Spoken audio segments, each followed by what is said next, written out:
To the villagers who hire him, his duty is simple: kill the beast, claim the coin, and move on. But to Geralt, the path is never that clear. Beneath the surface of every contract lies an ethical minefield, one that forces him to weigh life against life, consequence against conscience. For a man bred to eliminate monsters, his greatest challenge is not in battle. It's in deciding which death, if any, will lead to less suffering. In this moral labyrinth, Geralt becomes something rare, a pragmatist navigating the gray, haunted by the question that defines both philosophers and killers alike: does the end ever justify the means?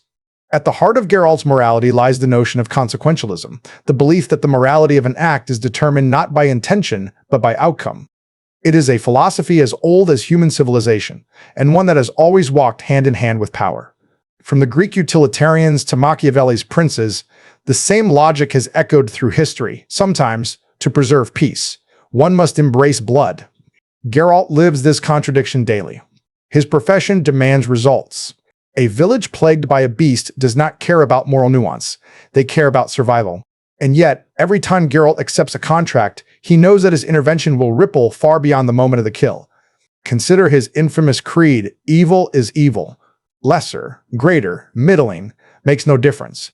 The degree is arbitrary, the definition blurred. It's one of the most quoted lines in fantasy, and one of the most misunderstood. Geralt isn't rejecting the logic of consequentialism, he's struggling against it. The world around him forces him into situations where no action is free of cost. Choosing the lesser evil becomes a justification for corruption, a way to sleep at night while ignoring the stain on one's hands. Geralt's tragedy is that he recognizes this pattern and yet can never fully escape it. His refusal to choose the lesser evil is not naivety, it is resistance against the moral decay that plagues both rulers and witchers alike. Still, his life is full of moments where he does make consequentialist choices, even when he denies it. He spares monsters when their deaths will perpetuate hatred. He kills men when their survival would cause greater harm. In one story, he saves a cursed being, a woman turned beast, because he believes she deserves a chance at redemption. In another, he slaughters a mob to protect an innocent creature. Both acts contradict each other, yet both serve the same moral core: minimizing suffering. Geralt may reject the language of utilitarianism, but in practice, he lives it. His every decision is a calculation of damage, a grim arithmetic of good intentions and terrible outcomes. This is what makes Geralt so compelling. He is a moral realist in a world that demands moral absolutism. He knows that peace cannot exist without compromise, that purity is a luxury afforded only to those who have never been tested. His choices mirror those faced by countless figures in history: leaders, generals, revolutionaries, who have had to decide whether one sacrifice could save many. When he kills one to protect 100, he stands beside philosophers like Jeremy Bentham and John Stuart Mill, who argued that the greatest good for the greatest number defines morality. But Geralt's world, like our own, refuses to make that arithmetic clean. For every life he spares, another may suffer. For every village he saves, another falls to ruin. The scales never balance, they only shift. We can see shades of real-world consequentialism in his internal conflict. The Witcher's neutrality often resembles the dilemmas faced by soldiers in history's darkest hours, those who must choose between evil acts for the sake of survival. In Geralt's world, much like our own, every decision leaves a scar. His neutrality is not detachment but exhaustion, the silence of a man who has seen too many good intentions twisted into tragedy. When he says, "I choose nothing," he echoes the despair of the moral philosopher confronted by the limits of reason. Sometimes the refusal to act is an act in itself, a recognition that every choice perpetuates a system built on suffering. Yet Geralt's pragmatism is not cynicism. It is a moral adaptation. He understands, as Machiavelli did, that power and purity rarely coexist. But unlike the cold logic of a prince, Geralt tempers his calculations with compassion. He seeks not victory, but balance. His goal is never domination, it is equilibrium. Every time he lifts his blade, he does so not in pursuit of the greater good, but to preserve what little good remains. It is this nuance, this refusal to let reason extinguish empathy, that separates him from those who use consequentialism as an excuse for cruelty. One of the clearest examples of this balance appears in his dealings with kings and rulers. When offered gold to assassinate a political rival or eliminate a threat to a throne, Geralt refuses. He knows that such acts, no matter how justified, would only perpetuate the cycle of manipulation and bloodshed. You mistake killing for justice, he tells them, and gold for reason. It is a rebuke not only to the powerful of his world, but to every leader in ours who has justified atrocity in the name of order. Geralt's intellect allows him to see through the illusion of necessary evil. He understands that once evil becomes necessary, it becomes endless. Still, he is not innocent. His hands are as stained as any man's. But what makes Geralt different is his awareness of that stain. He carries the weight of every life he has taken, never pretending that killing can be clean. His moral philosophy is not about being right, but about staying human. And that is perhaps the greatest ethical challenge of all, to act decisively in a world that mocks morality and still refuse to let pragmatism consume compassion. Geralt's ethical struggle mirrors our own. The Witcher's world is a reflection of human history, where wars are fought in the name of peace, where innocent blood is spilled to preserve the illusion of order. His lesser evil is our collateral damage. His neutrality is our political fatigue. In every contract he takes, we see the echoes of generals justifying their battles, politicians excusing their betrayals, and ordinary people convincing themselves that compromise is survival. Geralt exposes the moral tension that underlies civilization itself, that justice, however noble, often demands a price too high to pay, and yet, amid that despair, there remains something defiant about him. For all his weary pragmatism, Geralt continues to search for the right choice, even knowing it may not exist. He never stops asking questions, never stops holding himself accountable. His conscience is his greatest weapon, sharper than any blade, heavier than any curse. He reminds us that consequentialism, when practiced without compassion, leads only to tyranny. But when guided by empathy, it can become a tool for mercy, for balance, for survival with dignity.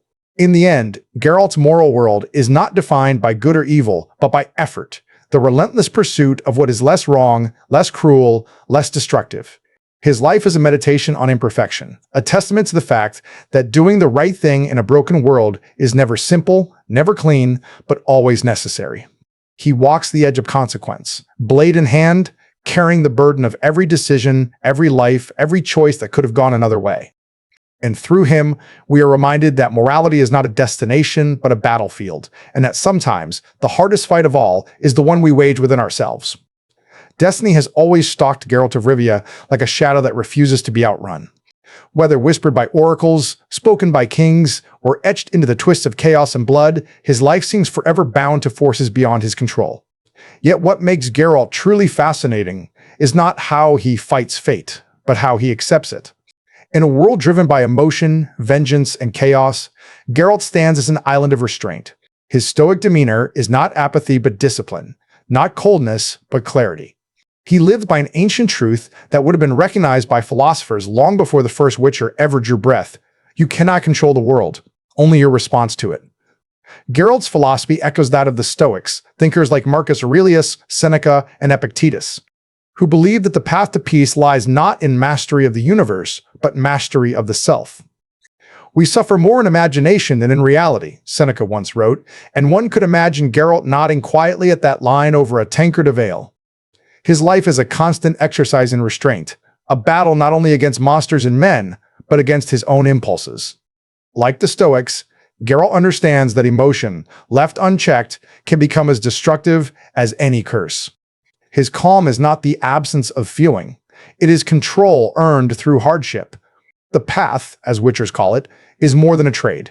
It is a meditation on survival through acceptance. Geralt walks through a world soaked in tragedy, yet he rarely complains. He does not rage at the unfairness of fate or curse the gods who watch silently from the sidelines. When confronted with loss, betrayal, or injustice, he endures. Not because he feels nothing, but because he understands that resistance to the inevitable only deepens suffering. Marcus Aurelius once wrote, "Accept whatever comes to you woven in the pattern of your destiny for what could more aptly fit your needs."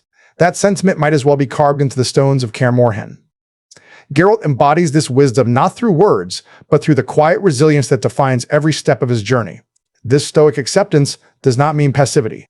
Geralt is no fatalist. He does not sit idly by while the world burns, nor does he excuse cruelty as destiny. His acceptance is selective, rational, earned. He acts when he must, fights when he chooses, and lets go when the battle is beyond his reach. Witchers don't believe in destiny, he once said, and yet his actions reveal a subtler truth. He may not believe in fate as prophecy, but he understands it as reality. Some things lie beyond the sword's reach. Death, loss, love, and his strength lies in knowing where control ends and acceptance begins. To understand Geralt's stoicism, one must look at how he handles emotion.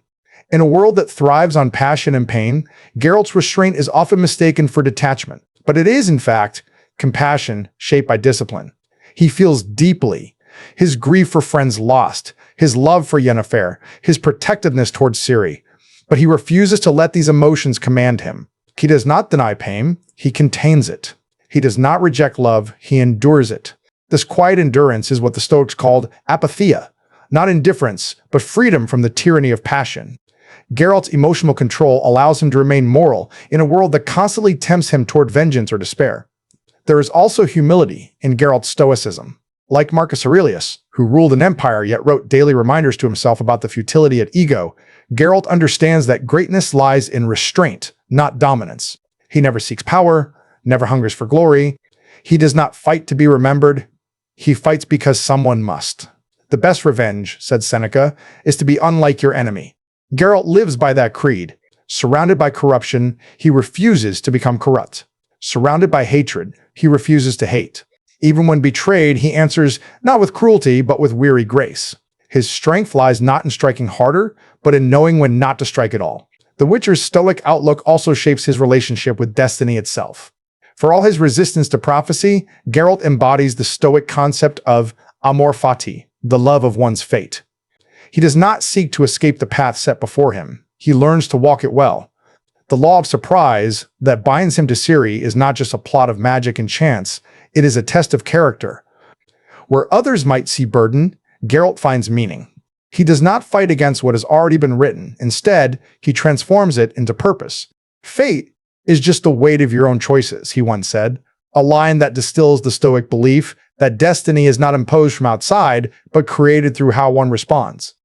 This acceptance extends to mortality. For all his mutations, Geralt is painfully aware that his life is finite.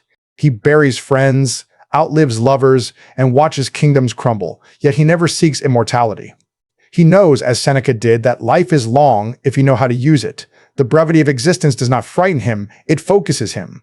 Each choice, each contract, each act of mercy gains meaning precisely because it cannot last forever. His stoicism is not a rejection of emotion, but a celebration of presence. He does not dwell on what might have been, nor on what will come after. He lives fully in the moment he has. But Geralt's stoicism is not perfect. Like all who walk the line between reason and passion, he stumbles. There are moments when the burden becomes too heavy, when love threatens his control, when loss breaks through the armor of restraint. These moments do not betray his philosophy, they humanize it. Even Marcus Aurelius wept, even Seneca doubted.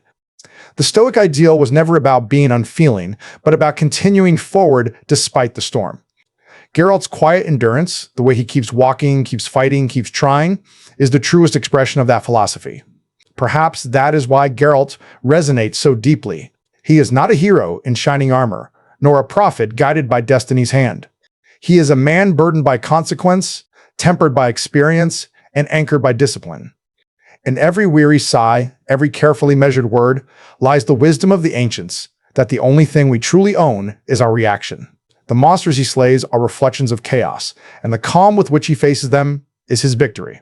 In the end, Geralt of Rivia teaches us a lesson as old as philosophy itself. You cannot choose your fate, but you can choose your stance. You cannot stop the storm, but you can learn to walk through it with grace. Like the Stoics before him, Geralt's strength lies not in defying destiny, but in mastering himself within it. His path is not one of glory or salvation. It is one of endurance. And in that endurance, in that quiet acceptance of the world as it is, Geralt becomes something greater than a witcher. He becomes a mirror to our own struggle, to face chaos without surrender, to love without possession, and to live without fear of what comes next. Geralt of Rivia stands between two worlds, human and monster, reason and instinct, morality and necessity. He was made, not born, a product of mutation and alchemy, stripped of his emotions, his fears, his place among ordinary men. Yet the irony that defines his existence is that he is more human than most of the people he meets. In every choice he makes, every life he spares, every moment he questions the meaning of what he is, Geralt wrestles not with monsters, but with himself. His story, Beneath All the Blood and Steel, is an existential one, a meditation on identity, freedom, and the absurd struggle to find meaning in a world that insists he has none. From the beginning, Geralt's existence is a philosophical paradox. He is human in form, but not in spirit at least, not in the eyes of society. Feared by peasants, distrusted by kings, and scorned by priests, he is condemned to live outside the boundaries of belonging. The world calls him mutant, freak, other, and yet Geralt never fully embraces that role. He does not act like a beast, though he is called one. He does not surrender to hatred, though it would be easier. Instead, he chooses something rarer and harder to define himself. In that act of defiance, Geralt becomes a living embodiment of existentialism, the idea that essence does not precede existence, but is shaped through choice. Sartre once wrote that, "Man is condemned to be free." Geralt understands that condemnation better than most. Every decision he makes carries the weight of freedom, the knowledge that his choices, and his alone, give his life meaning. There is no divine order to guide him, no destiny that will justify his actions. The gods are silent, the sorcerers are manipulative, and the laws of men are corrupt. In such a world, freedom becomes a curse. To be free is to be responsible, and Geralt bears that burden in every quiet, weary look. When he saves a monster instead of slaying it, when he walks away from a fight he could have won, he is not following a code, he is creating one. His existential struggle is most visible in the space between his humanity and his mutations. His body may be enhanced, his emotions dulled, but his conscience remains painfully alive. He feels sorrow without the comfort of tears, guilt without the relief of confession. The potions that heighten his reflexes also distance him from the world he protects. His very survival demands that he remain apart. And yet, his choices constantly draw him back toward humanity. He loves, he forgives, he doubts. He longs for connection, even knowing it will end in loss. In this, Geralt mirrors Camus' idea of the absurd hero, the man who, faced with a meaningless universe, continues to act with meaning anyway. Consider his relationship with monsters. On the surface, he is their executioner. But Geralt sees where others cannot. That monstrosity is not defined by claws or curses, but by choice. He has met humans more monstrous than any beast, and monsters more humane than their hunters. The line between them blurs, with every contract, every encounter. In sparing creatures who act with reason or remorse, Geralt reveals a deeper understanding of morality than the society that condemns them. He does not kill because something is different. He kills because something has chosen evil. His judgments are not guided by law or faith, but by empathy. And empathy, for Geralt, is the final proof that he is still human. Yet that empathy is both his salvation and his torment. For every act of compassion, he pays in blood. The more he tries to live by conscience, the more he suffers for it. His humanity isolates him just as much as his mutations. The lesser evil haunts him because it is not a philosophical question. It is a lived reality. Every choice he makes to preserve life destroys another. Every step toward justice leads him deeper into tragedy. Like Sartre's existential man, Geralt is condemned to act without certainty, to choose without knowing whether he is right. The only meaning he can find is the one he makes for himself, moment by moment, decision by decision. This tension between man and monster also defines his relationships. With Yennefer, he finds love that is both passion and punishment, a mirror that reflects his humanity even as it reveals his fragility. With Ciri, he becomes something more than a witcher, something more than a man trained to kill. He becomes a father, a protector, a guide. And in that role, his existential struggle reaches its most profound expression. He does not love Ciri because fate binds them, but because he chooses to. He does not protect her because destiny demands it, but because he believes her life has meaning beyond prophecy. Through her, he discovers that being human is not about biology or belonging. It is about care. Geralt's identity, then, is an act of rebellion. The world defines him as a weapon, and he refuses to become one. He is told that emotion is weakness, and he feels anyway. He is told that monsters cannot love, and he loves regardless. He lives in a reality where reason often leads to despair, yet he continues to hope, quietly, stubbornly, without asking for reward. Like Camus' Sisyphus, endlessly pushing his boulder up the hill, Geralt endures because endurance itself becomes meaning. You can't save everyone, he is told again and again, and yet he keeps trying. Not because he believes he can win, but because he believes trying matters. Existentially, Geralt's greatest struggle is with authenticity. To live authentically, as Sartre defined it, is to accept responsibility for one's choices without excuse or illusion. Geralt does this instinctively. He does not blame fate or destiny, even when both haunt his path. When he kills, he does not hide behind necessity, he owns the act. When he spares, he does not expect gratitude, he accepts the consequence. His morality is self-created, his freedom self-born. In a world addicted to justification, where kings invoke divine right and mages invoke destiny, Geralt's quiet accountability makes him radical. He acts not because he is chosen, but because he chooses. Perhaps this is why he feels more kinship with monsters than with men. Monsters do not pretend. They are what they are, honest in their hunger, pure in their instincts. Humans, by contrast, lie. They dress cruelty in politics, justify greed with law, and call it civilization. Geralt, caught between the two, becomes something different, the observer. He sees the absurdity of it all, the hypocrisy, the cycles of violence, and he smiles, that dry, bitter smile that hides both pity and understanding. Like an existential philosopher, he has learned to live without illusion, to act without faith, to find beauty in a world that will never thank him for it. And yet, for all his weariness, Geralt remains deeply moral. His morality is not born of doctrine, but of defiance, the refusal to let meaninglessness define him. He stands in the ruins of gods and empires and still insists on being good. That insistence is what makes him human. It is what elevates him beyond mutation, beyond monstrosity, because in the end, what defines humanity is not blood, not form, but choice. Geralt chooses compassion in a world that rewards cruelty. He chooses restraint in a world that celebrates power. He chooses to live as if goodness matters, even when it doesn't.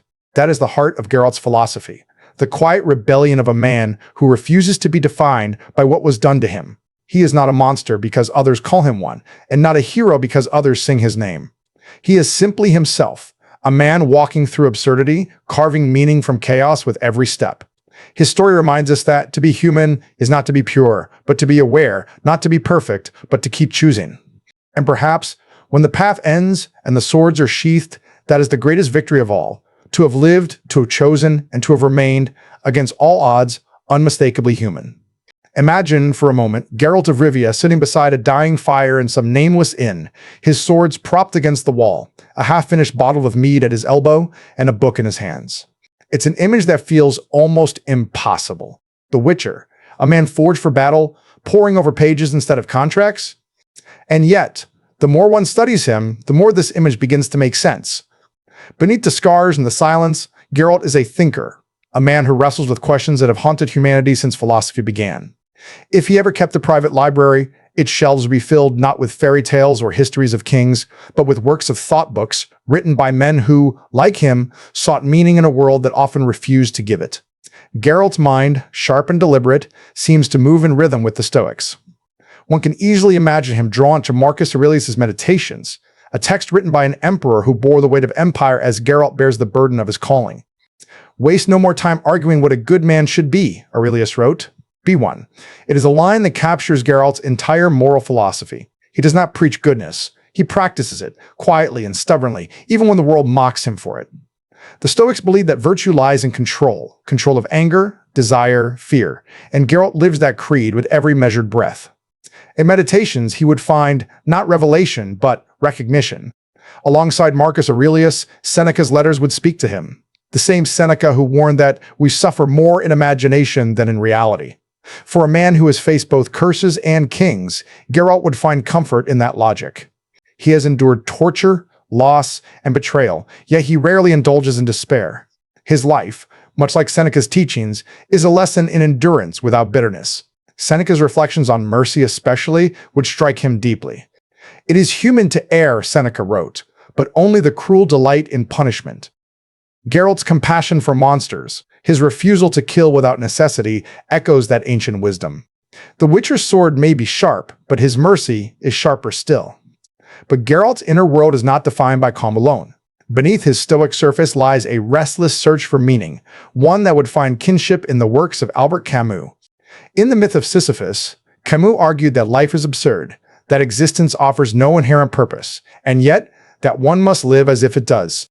The struggle itself toward the heights is enough to fill a man's heart, Camus wrote. One must imagine Sisyphus happy. Geralt's life is a reflection of this philosophy. He slays monsters, protects strangers, and endures suffering, not because he believes in destiny or divine justice, but because he chooses to. Every contract he takes, every life he spares, is his way of pushing the boulder uphill. If he were to read Camus, he would not find despair but validation, the knowledge that his defiance of meaninglessness is meaning. And perhaps, late at night, he would turn the fragile pages of Nietzsche's Beyond Good and Evil. For who, more than Geralt, lives within that tension? The Witcher knows that morality is rarely absolute, that the line between good and evil is blurred by circumstance and choice. Nietzsche's call to transcend conventional morality, to live by one's own values rather than those imposed by society, would resonate with him.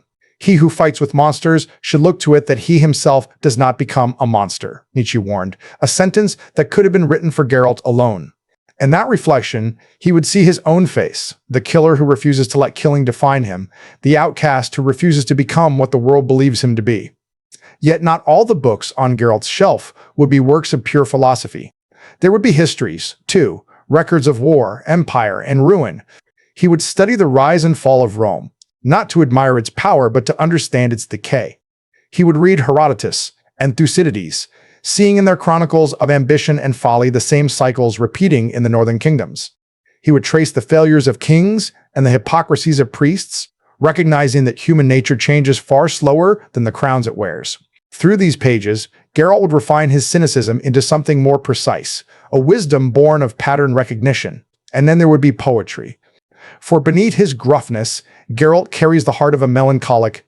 He might keep a worn copy of the Rubaiyat of Omar Khayyam, its verses speaking to the impermanence of all things, the moving finger writes, and, having right, moves on. Such fatalism would appeal to him, as would Khayyam's reminder to drink, to laugh, to live, while one still can. Perhaps he would also keep fragments of Rumi or Lao Tzu for their shared belief in harmony over conquest. The Taoist concept of balance, wu wei, action through stillness, mirrors Geralt's own combat style and philosophy. Every strike he makes is measured, every silence deliberate. His swordplay is meditation, his restraint enlightenment. In this unseen library, we would also find something unexpected, books on monsters themselves. Not bestiaries filled with superstition, but works of moral observation. Geralt's fascination with monstrosity is not biological, but philosophical. He knows that to understand the beast, one must first understand the human that made it. In this, he might read Mary Shelley's Frankenstein, seeing in the creature's loneliness a reflection of his own. I am malicious because I am miserable, the monster says, and Geralt would understand. He, too, is a being made by others, forced to live outside the warmth of humanity. But, unlike Shelley's creature, he chooses compassion over revenge. If Geralt were ever to reflect on his own kind, the Witchers, their purpose, their curse, he might find resonance in Viktor Frankl's Man's Search for Meaning. Frankl, who survived the horrors of the Holocaust, wrote that meaning can be found even in suffering, that those who have a whys to live can bear almost any how. Geralt's why is not destiny, but dignity. He lives because life, however cruel, deserves to be met with courage. He acts because inaction would make him less than human. Frankl's faith in purpose through endurance would not inspire Geralt. It would confirm him. And finally, at the heart of this imagined collection, there would be one small, unassuming volume, The Republic, by Plato. Though Geralt would scoff at the philosopher's idealism, he would linger over the dialogue between Socrates and Thrasymachus, the debate over whether justice is simply the advantage of the strong. He would smile, perhaps bitterly, at the timelessness of the question. After all, he lives in a world where kings decide truth by decree and sorcerers rewrite morality through power. Plato's question, what is justice, is the same one Geralt has been answering his entire life, one contract at a time. This imagined library, half philosophy, half survival manual would not change Geralt's path, but it would illuminate it. The books he might read are not the source of his wisdom, but reflections of it. They reveal a mind that is not merely reactive, but reflective. A morality forged not by mutation, but by meditation. Through their pages, we see that Geralt's legacy is not just one of blood and legend, but of thought, a wandering philosopher who wields both sword and reason with equal precision. Perhaps, in the end, that is the greatest challenge he poses to us, not to marvel at his strength, but to measure our own convictions against his. To ask ourselves, as he does each time he draws his blade, what makes a man human? What makes a choice right? And what wisdom do we cling to when the world gives us none? Geralt's unseen library is not built of stone or parchment. It lives in his silence, his restraint, his unspoken philosophy. And though no bard may ever sing of it, it is this unseen wisdom, not the monsters he kills, that makes him immortal.